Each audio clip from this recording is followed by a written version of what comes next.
Salut! Sunt Diana, voluntar în cadrul proiectului Mai Istoric. Copilul orfan de ieri este astăzi vârstnicul internat la Căminul de Bătrâni de la Mircești. O poveste adevărată. Să o urmărim!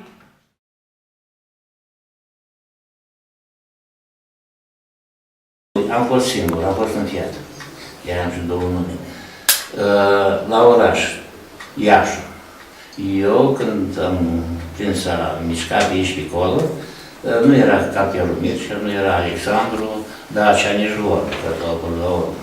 Vărsătoarea din Iașului era pe unde aproape de unde stau, podul de piatră și podul de fier. Alături, podul ăsta nou, acolo se vărsa gunoi din Târgu Iași. Din Târgu Iașului, da? 4 linii tramvai. A fost o copilărie frumoasă, am fost singur la părinți. Când v-ați născut? În 47.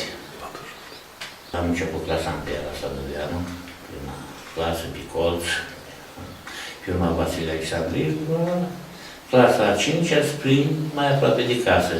Numărul 11 era atunci și în spate la Vitoria, acum mai 31, școala numărul 31. Ce a terminat liceu, m-am făcut ceterist. Aici m-am ștăgneștit, încit sens, cu gura, eram cam cu gura mare, nu-mi convenea unde trebuie, mă lua gura dinainte. Dar aici era o mafie cam cea mai mare peste tot. Dar fiind și înaintat în vârstă de acum, nu cum a intrat în ținca, bă, când ea că vede aici și intra acum mai duc. Aici e cel mai. Condițiile erau rozabile. Nu era muncă fizică, dar avea o răspundere foarte mare.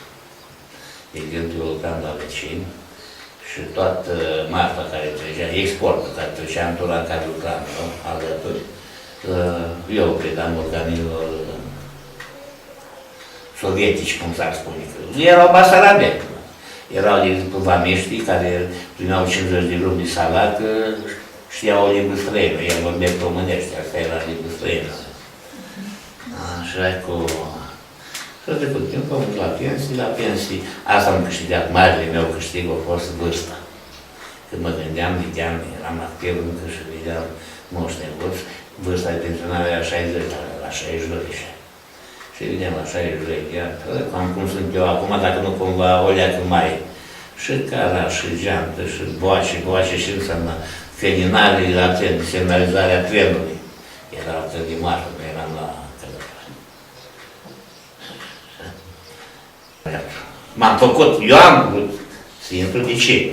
Că mă scoțând să de alături, de la vecini. Că acolo trebuie să dai raportul, că am ce face colegul. Ori nu spun nimic, eu nici membru de partid, mă și tras pe dreapta. E și era avantajos că până pe 89 avem 2 ruble pe tură. După 89, $2 pe tură. Erau plus că mergeau cafea, țigările, așa.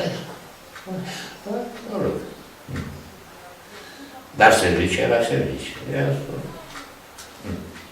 În 1989, în decembrie 1989, ce așteptări aveați dumneavoastră când ați văzut ce se întâmplă în toată țara?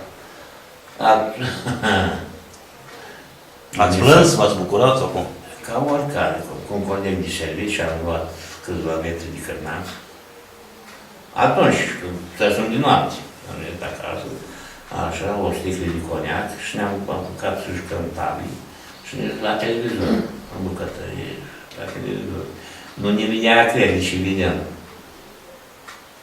Când o ieșit el la balcon și huiduit, și culmea că ăla care era secretar de patentitură, cutrâne asta, așa.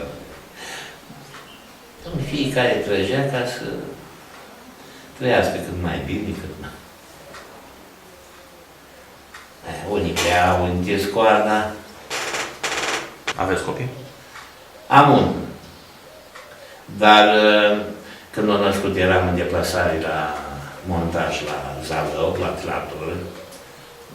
Și l-a trecut o vară și nu eram liste. Am trecut în Ulie. Și cu ea ținit, dar ei au jucat handbal și cu gruia și au rămas pe rapid. Ca antrenor, s-a accidentat și Iar și în 41 de ani, cam așa ceva. Așa, mulțumim. Da, da. Cum mă să țin legătura?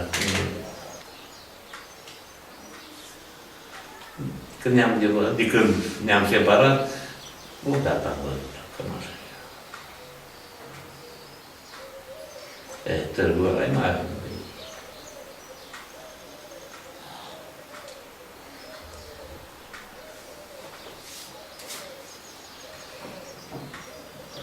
Vă este doar de el, de copil, da?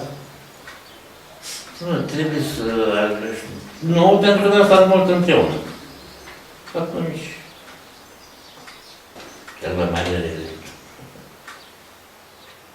Când bătrânesc, poate. Și nu că, vai, când bătrânesc, dar mă mișc mai greu. Deci, capăt așa, volumă. Și cum am spus, acum vreo ani, nu mai dau bani pe țigarete, am început să mă ocup iarăși, dar nici nu mai fumez ca să poate mai slăbesc. Așa mă duc. Asta e logic.